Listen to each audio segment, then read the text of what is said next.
1917 का साल रूसी इतिहास में एक बहुत बड़ा मोड़ था।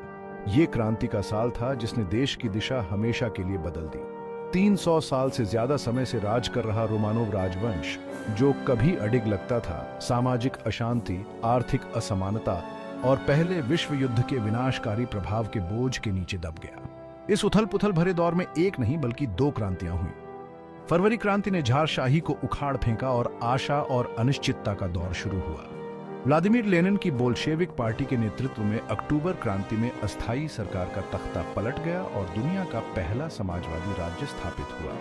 यह लेख इस महत्वपूर्ण अवधि के ऐतिहासिक संदर्भ में जाता है, उन सामाजिक, आर्थिक और राजनीतिक ताकतों की जांच करता है जिनकी परिणति झार के पतन और बोल्शेविकों के उदय में हुई।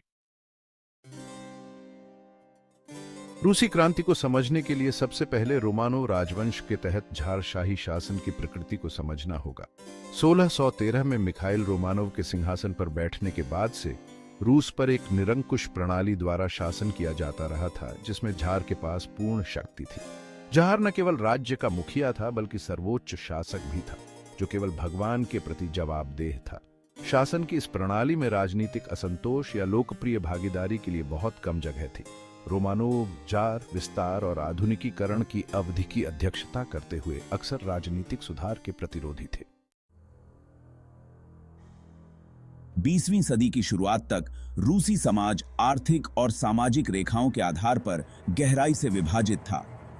80% से अधिक आबादी जो किसान थे, उनमें से कई घोर गरीबी में जी रहे थे। भारी करों, भूमि की कमी और खेती के पुराने तरीकों के बोझ तले दबे वे जमीन से गुजारा करने के लिए संघर्ष कर रहे थे। 1861 में कृषि दासों की मुक्ति, जबकि आधुनिकीकरण की दिशा में एक कदम, किसानों की दुर्दशा को कम करने में विफल रही, जिससे वे कर्ज और निर्भरता के चक्र में फंस गए। ग्रामीण इलाकों की गरीबी के बिल्कुल विपरीत शहरी अभिजात वर्ग की बढ़ती दौलत थी।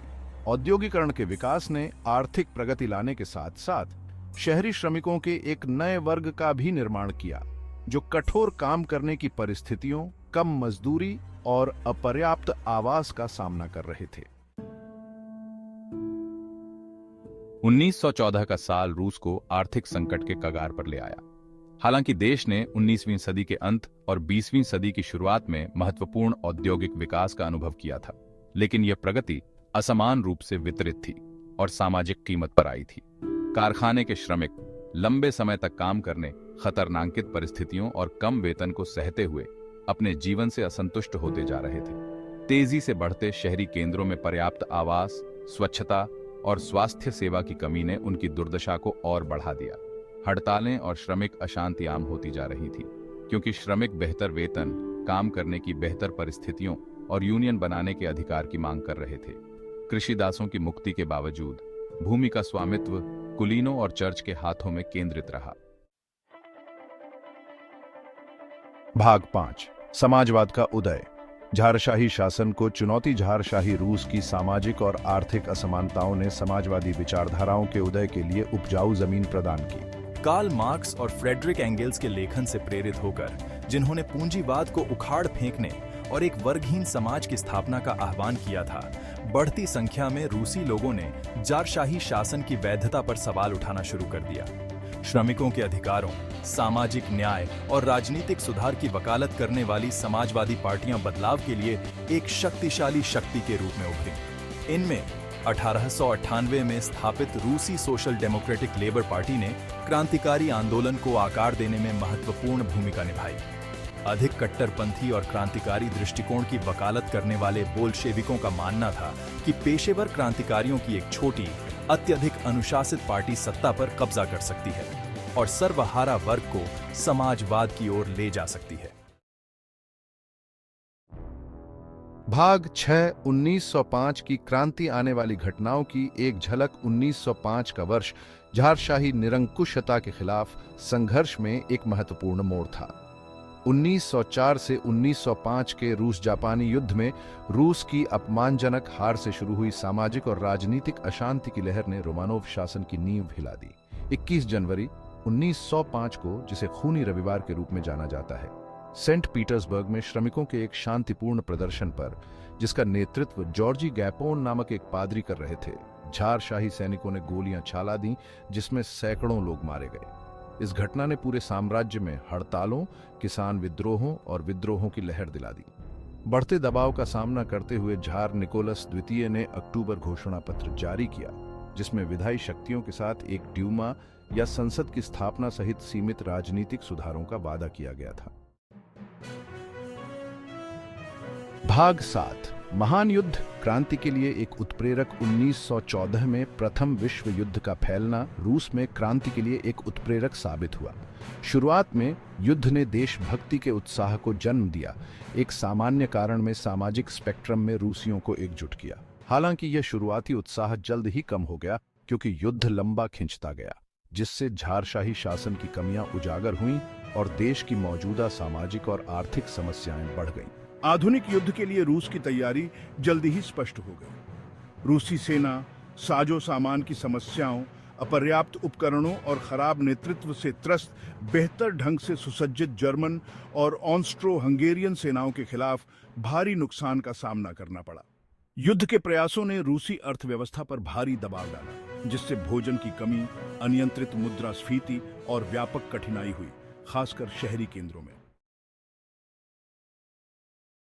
भाग 8 फरवरी 1917 झार का पतन। फरवरी क्रांति, जो फरवरी 1917 में पेत्रोग्राद, पूर्व में सेंट पीटर्सबर्ग में शुरू हुई थी, ग्रेगोरियन कैलेंडर के अनुसार मार्च प्रथम विश्व युद्ध की कठिनाइयों से बढ़कर वर्षों से चले आ रहे असंतोष की परिणति थी।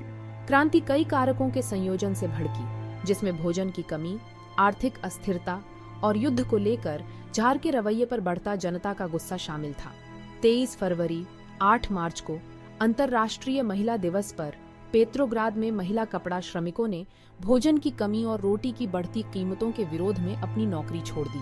जल्द ही अन्य कारखानों के श्रमिक भी उनके साथ आ गए और प्रदर्शन तेजी से शहर भर में हड़ताल में बदल गया।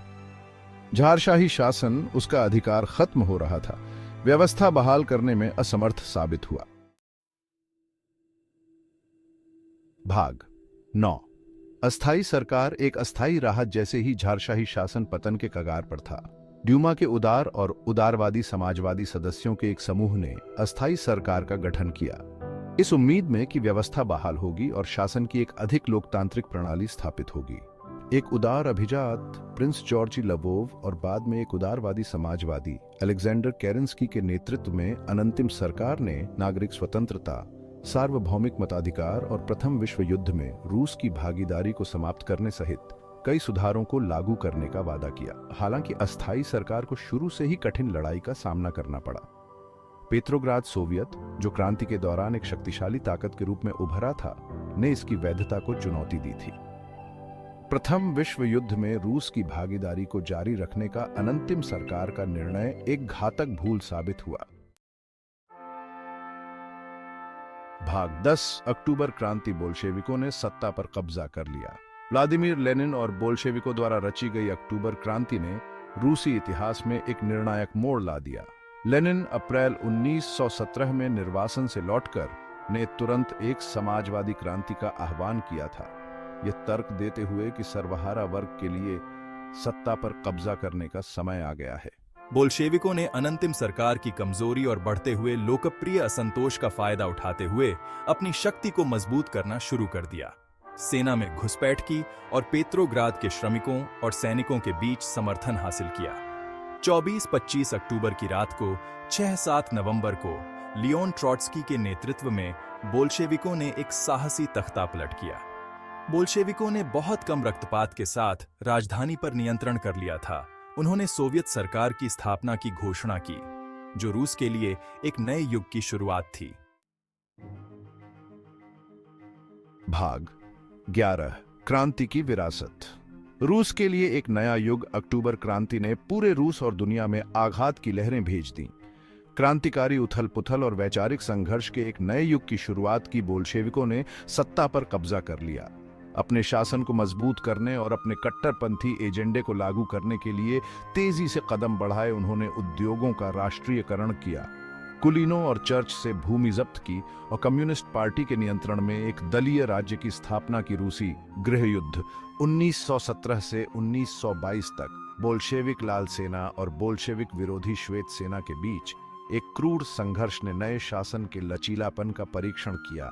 रूसी क्रांति का इसके अशांत परिणाम के बावजूद 20वीं शताब्दी के पाठ्यक्रम पर गहरा प्रभाव पड़ा, जिसने दुनिया भर में क्रांतिकारी आंदोलनों को प्रेरित किया और सोवियत संघ के निर्माण का नेतृत्व किया।